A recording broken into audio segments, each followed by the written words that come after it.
পাবো বলে আশা করি। সেই গণমানুষের নেতা জনাব আতাউর রহমান সরকার। সম্মানিত সভাপতি, সম্মানিত নেতৃবৃন্দ, সম্মানিত ভাইরা, আসসালামু আলাইকুম ওয়া রাহমাতুল্লাহ। আমি সকলকে জানাচ্ছি ঈদ মুবারক। আল্লাহ রাব্বুল আলামিনের দরবারে অনেক শুকরিয়া যে আপনাদের পাশে আমরা দাঁড়ানোর সুযোগ পেয়েছি। আপনারা সুযোগ করে দিয়েছেন, সেই জন্য আপনাদের কাছে আমি কৃতজ্ঞতা জানাই। সম্মানিত ভাইরা, আমরা যে ঈদুল আজহা উৎসব উদযাপন করেছি, এটা হলো মূলত ত্যাগ কুরবানির একটি দৃষ্টান্ত। যে ত্যাগ কুরবানির মধ্য দিয়ে মূলত আমরা মহান আল্লাহ রাব্বুল আলামিনের সন্তুষ্টি অর্জন করার আমরা সুযোগ নিই। আল্লাহ রাব্বুল আলামিন যুগে যুগে মানুষকে পাঠিয়েছেন তার খলিফা হিসাবে, প্রতিনিধি হিসাবে। খলিফা হিসাবে আমাদের দায়িত্ব হলো আমরা যার প্রতিনিধি তার যথাযথভাবে প্রতিনিধিত্ব করা। এই প্রতিনিধিত্বের কাজটি ওই পাশে নিয়ে সে রেডি করে, যার প্রতিনিধি তার যথাযথভাবে প্রতিনিধিত্ব করা। আল্লাহ রাব্বুল আলামিনের এই দায়িত্ব পালনে আমরা যখন চেষ্টা করি, দায়িত্ব পালন করতে যাই, তখন আমরা আমাদের অনেক সময় বিচ্যুতি ঘটে, আমরা আমাদের পথ হারাই। তখনই নবী রাসূলরা এসে, আল্লাহর পক্ষ থেকে নবী রাসূলদেরকে পাঠানো হয় মানুষকে সঠিক পথ দেখানোর জন্য। যুগে যুগে নবী রাসূলরা আমাদেরকে সঠিক পথ সেখানে বাতিয়ে দিয়েছেন, আমাদেরকে স্মরণ করে দিয়েছেন। তা আমরা আল্লাহর শুকরিয়া আদায় করি। আমাদের প্রিয় নবী হযরত মুহাম্মদ সাল্লাল্লাহু আলাইহি ওয়াসাল্লাম আমাদের শেষ নবী রাসূল। তিনি আমাদের কাছে মহাগ্রন্থ আল কোরআন আল্লাহর পক্ষ থেকে এনে আমাদের সামনে দিয়েছেন। এই মহাগ্রন্থ আল কোরআনে মূলত হলো আমাদের চলার একটা পাথর। আমরা আল্লাহর কাছে শুকরিয়া আদায় করবো। আল্লাহ রাব্বুল আলামিন মুসলিম হিসাবে আমাদেরকে দুনিয়াতে পাঠিয়েছেন।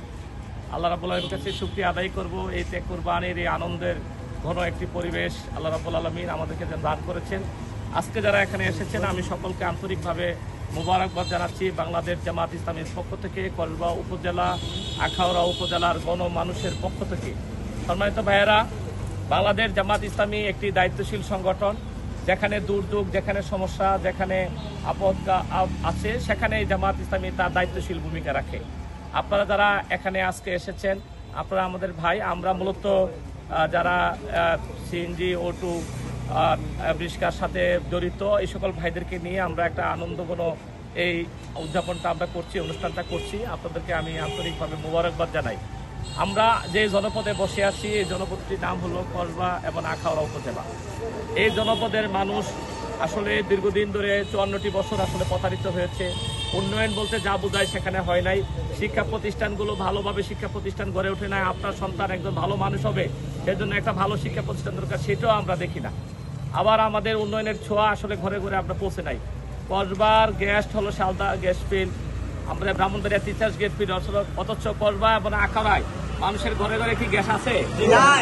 গ্যাস থেকে বঞ্চিত। আমরা আসলে সবসময় ষড়যন্ত্রের শিকার। তারও আপনি জানেন যে আমাদের তারাপুরে সেখানে একটা গ্যাস ফিল্ড, সেখানে গ্যাসের ক্ষেত্র আবিষ্কার হয়েছে, কিন্তু এটাকে যে উৎপাদনের কাজ শুরু করবে, এটাকে যে খননের কাজটা শুরু করবে, এই কাজটা ষড়যন্ত্রের কারণে আজকে বন্ধ আছে। এই অবস্থাতে স্বাভাবিকভাবে আমরা দাবি জানাচ্ছি যে অবিলম্বে কসবা আখাউড়ার গ্যাস কসবা আখাউড়াতে দিতে হবে। কি বলেন? এটা ঘরে ঘরে দিতে হবে।